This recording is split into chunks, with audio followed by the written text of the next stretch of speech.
Hello and welcome back to Automation Answers. I'm here in the UK with Karel from Movu, and the Commercial Director for Northwest Europe. Karel, how are things? Nice to see you. Yeah, nice to see you too, Isaac. Things are going well. Thank you. Good to hear. Good to hear. Keeping busy in the market? Very busy and growing very fast with Movu. Yeah. Good to hear. Awesome. Just before we get into the main subject of the conversation and talk all things automation and robotics, for those that don't know you, would you mind giving us a bit of a background in terms of your experience and how you've come to where you are now? You're with Stowe formerly, and now obviously with the robotics counterparts, Movu. Sure. I've actually worked for Stowe Group for 5 years now. Before I worked in consulting for McKinsey. And I started within Stowe in the racking business. We are the number one racking manufacturer in Europe. And I started in the supply chain and purchasing of Stowe, and then moved into a commercial role 2 years ago, and very quickly ended up in robotics, which is the growth platform of Stowe. And we rebranded that unit from Stowe Robotics into Movu last year in 2023. And that part of the business is growing very, very fast. We're expecting this year to reach close to 200 million in revenue from close to 100 last year. So we're doubling almost year on year. And we're trying to keep up that pace as long as possible, of course, right? So the ambition levels are very high. Yeah, absolutely. And how is the transition from, personally, from more of a manual racking side to then learning about the automation in the different tech? Very interesting. I mean, it's an exciting time to be in this industry, in the automation part of material handling, of warehouse automation, and it's with our robotic solutions, we feel that we are very, very relevant in the market. And I was a bit hesitant at first to move into a commercial role into robotics. But in the end, we are solving supply chain problems of our customers. And coming from a supply chain background, it's actually been an easier step than I expected. Yeah, awesome. And you mentioned, I guess, and moving on into the main subject of the conversation, you mentioned the demands from your customers. From what I hear and see, it's generally speaking, flexible, scalable solutions, quick to install, quick ROI. Obviously, it's a lot more expensive to borrow money for a 3PL or an end user than it once was. Are those the trends that you're generally seeing in terms of their requests for automation? Yep. Yeah, exactly. Those are, it's hitting the nail on the head, right? It's flexible solutions, scalable, plug and play, right? Shorter lead times, and where basically you can start small. You don't have to size your investment, your solution based on a potential need in 10 years' time, but you can start with what you need today in such a way that you can still scale up in multiple ways, right? In storage capacity, in throughput, and you don't corner yourself into one solution from day one, but you have the optionality to still change things in the future. And that's the Movu philosophy a bit, right? We have the slogan, no warehouse left behind, because we want to ensure that all of our customers, also the smaller ones, also the ones with a less defined problem from day one, right, can actually start automating, because we see that all of them have the same underlying needs, right? They don't find skilled personnel anymore. They don't find land anymore to build huge warehouses. So you need to make the most of what you have, right? Both in terms of space and in terms of people. Right? And that's where we see the underlying drivers for automation are so strong, right? That we truly believe in our solutions. Yeah, absolutely. And going off what you just mentioned there, finding it a big task to recruit labor and to find people, especially in remote locations, I think that's enhanced quite a lot by extreme temperatures, right? Whether it's plus 40 degrees in somewhere in America or minus 25 in a cold storage environment. That's a challenge, I guess. How do you see that playing in the market? Because the cold storage world seems to be developing quite a lot, I would say, in terms of automation. Absolutely. I mean, that's those underlying drivers are even stronger in that environment, right? Because people, especially after COVID, they don't tend to like to work anymore in a cold store environment. And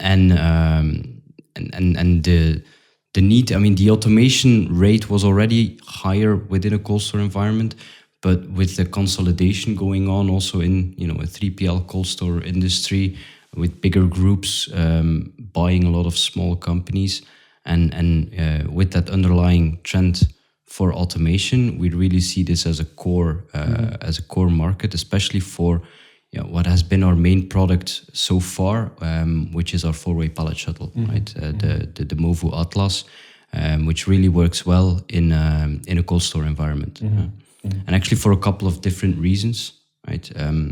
The Movu Atlas is especially fit for cold store because it's very energy efficient. I mean, in the end, we're having a 350 kilo pallet shuttle to move 1,500 kilo pallet. So that's extremely energy efficient, especially if you compare it to more traditional technologies such as a stacker crane, right? And then there's also the density, right? Our solution is an extremely dense, multi-deep storage solution for pallets.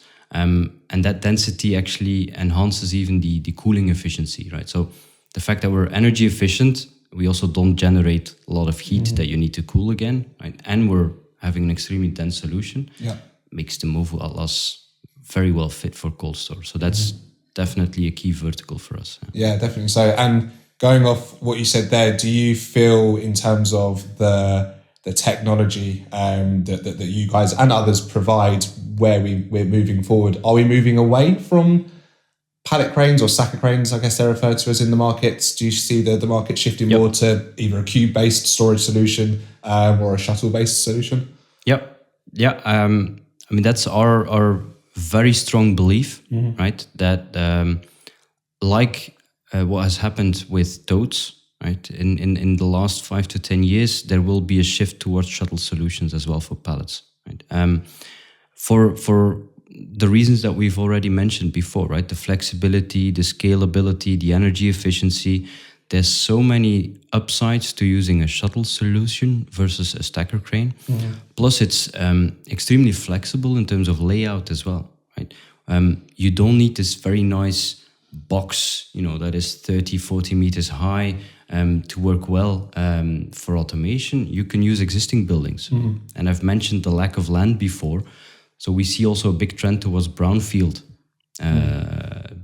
solutions, and a 4-way pallet shuttle like the Movu Atlas, can fit inside an existing building, whether that's 12 meters high, 30 meters high, whatever, right? And it can be an odd shape, an L shape, a U shape, whatever, right? Instead of just this typical rectangular box that you see for a stacker crane application. So we really believe that, our shuttle, we call it a stacker crane killer, right, internally. Right? And maybe that's a little bit exaggerated, but it is our strong belief that this will replace a lot of stacker crane applications. Yes. Yeah, definitely. So I think, as you mentioned there, especially with brownfield or retrofit projects where you're working on sort of space optimization or just maximizing what you've got, because like you said, no one's really going out and spending 150, 200 million on a brand new warehouse anymore. It's still obviously happening, but maybe not as much as it was 5 to 10 years ago. You can't really find the perfect warehouse in the perfect location, the perfect size that is 30 meters high for a number of reasons. So that's just leading us generally down that path. I'm assuming that's where we're going. Yeah, absolutely. Plus, I mentioned the lead time before as well, right? I mean, our shuttles are completely standardized, right? We make them to stock. Right. So in the end, we have a solution with a very short lead time. We're on site in a couple of weeks' time with racking material. Once the racking is assembled, we bring in the shuttles that are on stock anyway. So you can really ramp up and have a solution in well under a year, right? Whereas with a stacker crane application, you're typically looking at a year and a half or above.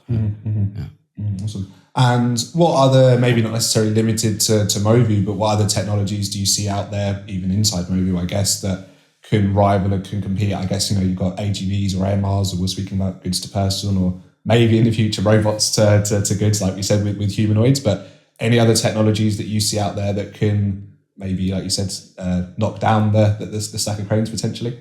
Yeah, I mean, any type of solution that is flexible, right? Where you can fit in different types of layouts, and that is scalable, that you can ramp up in the future, right? I mean, you have shuttle solutions, but you can combine that with AMRs, for example, right?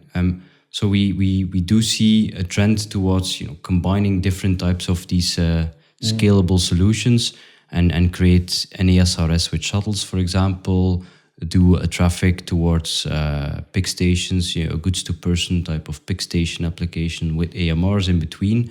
That works well for the time being, and you have a fleet of AMRs. But if in 2 years' time there are humanoid robots or whatever will be out there, we don't know yet, right? But whatever will be there, you can reuse that fleet for different purposes, right? And you've not cornered yourself into one application that may not be future proof, right? And that's what we truly believe, that and that's why we have an AMR, it's why we have a 4-way pallet shuttle, because it leaves you that flexibility to repurpose some things in the future, given the speed of innovation in our industry. Yeah, definitely. And I don't want to keep talking about cold storage, but generally, especially as my job as a recruiter, as soon as you start talking about automation, people go, oh, they're taking jobs, and the usual trend that happens. So maybe cold storage is the main environment where people are happy for automation and robots to take our jobs, right? But my question isn't relating back to cold storage and even the software and the technology that you guys and others implement.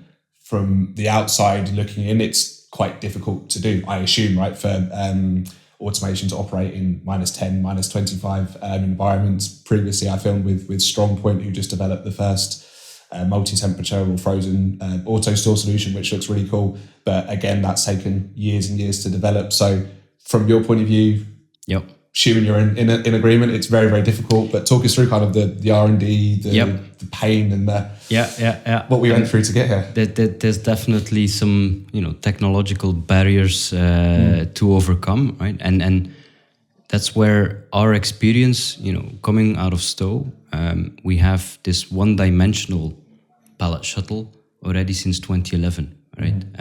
That works in cold store.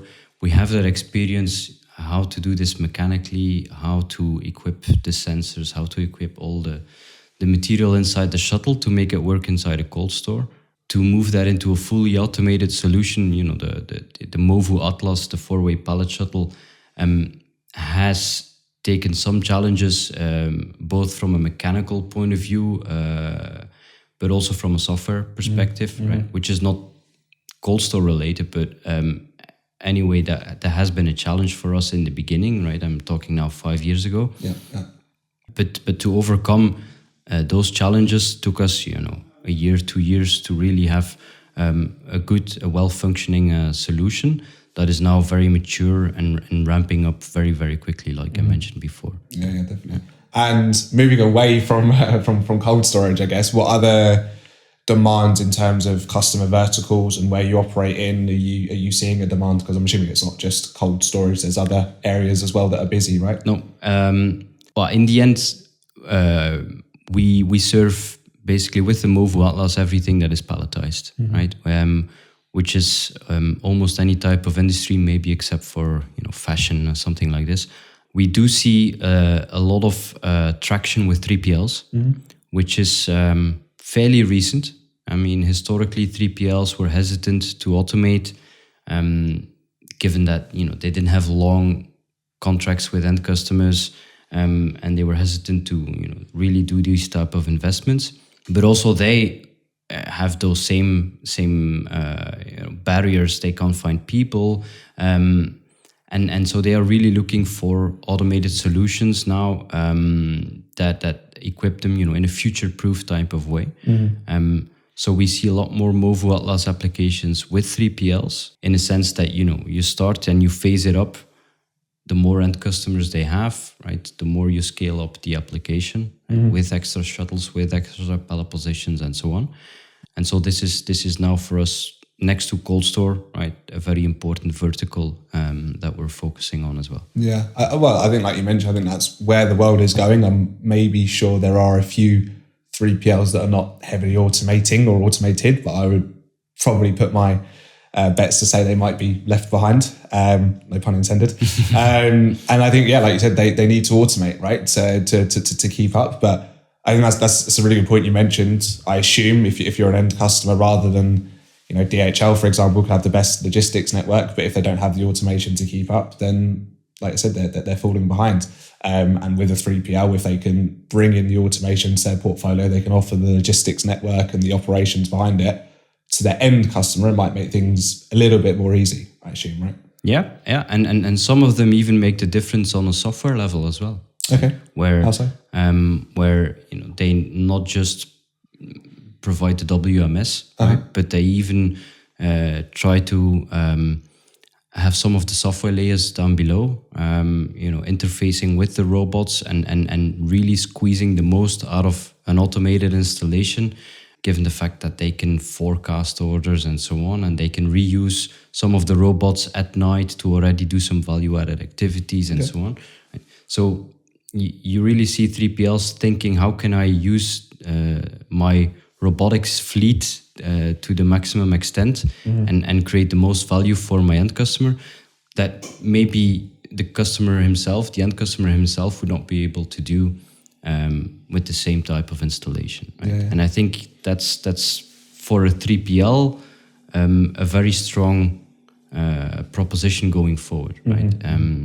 Have that combination of flexible automation, the right software skills, to provide that to customers. That's a very strong point. Sure. Okay. And we were speaking a bit off camera as well, and it's a very hot topic that comes up a lot on the podcast, but I love getting different people's opinions on the subject. So we mentioned before, obviously, humanoids, and even before we were filming, humanoid technology came up a lot, especially with Boston Dynamics, with Atlas and agility robots, etc., rapidly evolving. I think, like we said, the battery technology needs to maybe ramp up a little bit. But as we said, that's the same with any new technology with the battery. It will come. What's your thoughts on humanoids? Do you see you guys at Movu collaborating with them? Do you see a humanoid walking around your house at some point or on the street delivering your goods? What's your thoughts? Well, without being an expert on humanoid robots, right? We don't have one in our portfolio just yet. It could very well be a game changer, right? I mean, let's see where this is going, right? But if it really pans out to be, commercially viable and technically functioning very well, it could really be a game changer in a lot of solutions that we in warehouse automation and intralogistics develop, right? Currently, a lot of people think about goods to person type of, solutions, picking solutions, bringing the material to a person, right? Once we have humanoid robots, we might as well bring the robot to the goods, right? Instead of bringing the goods to the person. So, which would radically change layouts and concepts, and that is quite exciting, right? That is quite exciting, and therefore it's important to keep tabs on what is this technology going to do, how is it moving forward. I myself am a bit, let's see, right? I don't think it's going to be for tomorrow, but anyhow, in a couple of years' time, maybe, and then honestly, I think it can be a very nice fit with, these flexible type of solutions like a shuttle technology, right? Where you can bring pallets to the side of an installation from anywhere inside the installation, where that humanoid robot can perform some picking activity, and therefore I do see a really nice match, to be honest. So I'm not afraid of it. I look forward to it. But let's see. I don't know. I don't have a crystal ball. Yeah, of course. Yeah, I think, like you said, a lot of development, and it is still very early stages, right? So I think that's important to mention. I think my point of view and my perspective looking in, I think we need to recognize, obviously, it comes in the term humanoid, but I think if we recreate a human, then you're going to recreate the same problems as a human, or the same limitations, probably is a better word.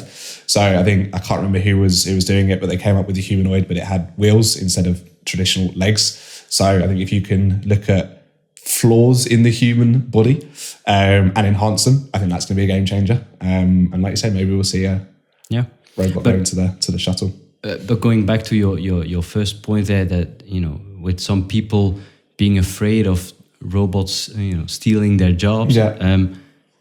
In the end, you will still need people to operate that very big machine, right?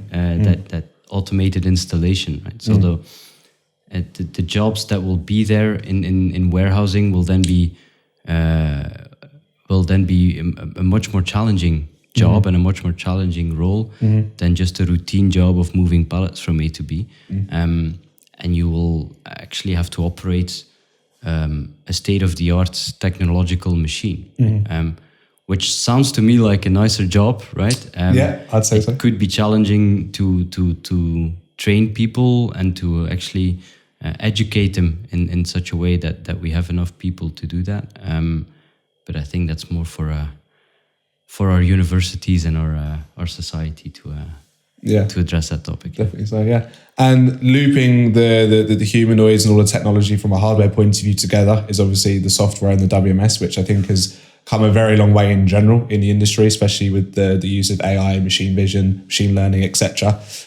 From your point of view and working with the Atlas, obviously one of your strengths is the software capabilities that you have in-house as well. Tell us a bit about, I guess, some of the strengths, some of the problems you faced, how you've overcome them, and where we are now from a software point of view. Yep. Very good question, because that's indeed, I mean, coming out of the racking business, right? That's something we had to develop very strongly, right? And we have a very big team for. And there's actually a couple of different layers in terms of software where we play strong. It's first of all what we call the Movu Pilot, which is our onboard software of the robots, of the shuttles, the AMRs, and so on, right? Which has elements to it of safety, but also detection of pallets and so on, and positioning of pallets. So that has come a long way. But then especially the layer above, which we call the Movu Tower, which is the traffic controller or the fleet manager of these robots. And that is truly a state-of-the-art software layer that takes pallets or other goods in the most optimal way from A to B, finds the best path, but also make sure that all of these robots together do it in an optimal way, that there's no congestion, that they go charging in time, and so on. Sure. And then there's this third layer above, which we call the Movu Ops layer, which is more orchestrating the entire warehouse together, not just the shuttles or the robots, but together with lifts, with conveyors, with AMRs, and so on, and make sure that when we get an order in, that everything ties very well together into one system, right? And these layers together, we call this a warehouse execution system, right? The Movu warehouse execution system, because they're not very rigidly separated. We sometimes exchange information in between the two to actually optimize the behavior inside the system, right? Think of an elevator already moving to the right level when a shuttle is approaching, so that the two of them don't need to wait too long for each other, right? These things, and that's one of the nice innovations that we see as well going forward, right? How to make the most out of not just one piece of technology, but everything inside in the most optimal way. Awesome, good stuff. And then my concluding question, as always, I'm hoping this will be a common question I will end with. In terms of future technology, could be warehouse or non-warehouse related, what's exciting you out there on the markets? Well, so, I mean, because we've been talking about warehousing quite a bit, staying within the warehousing world, I'm very intrigued about the future of picking, right? Okay. About piece picking, layer picking, and how these technologies, first of all, will evolve and improve still going forward. I think we're at the point where they start to become interesting and they start to become commercially viable. And I hope that this in the next couple of years will actually improve still quite a bit. But then also how you combine these, with other upcoming technologies, shuttles, AMRs, and I really see very nice concepts out there, combining AMRs with pickers, with shuttles, and I think this can be a really cool trend. Yeah, awesome. I think it's normally a question I would ask you, not that I would answer myself, but to put something that just came to mind. I don't know if you've seen it recently. There seemed to be a really big push in the last 1 to 3 years ago, I'd say, on drone deliveries. I don't know if you've seen that, but I've personally, from what I've seen on the market, that seems to has plateaued is maybe the right word. I haven't seen as much activity on noise. I know Amazon were doing a lot of trials in the US, even Royal Mail in the UK were testing, I think, in Scotland. Seems to have gone quite quiet, but I think for me, that'd be really exciting. Obviously, a lot of traffic in the cities. If you can have drones flying around safely, hopefully, delivering your packages, I think that could be cool. But definitely agree in terms of the item picking and piece picking world. That's it's there, and I think we're very, very close to making it perfect. So we'll see. All right. Awesome, Karel. Well, thank you so much for coming on. Appreciate you busy. My pleasure. Thank you for having me. Been an absolute pleasure, as always. And thanks for listening/watching. See you later.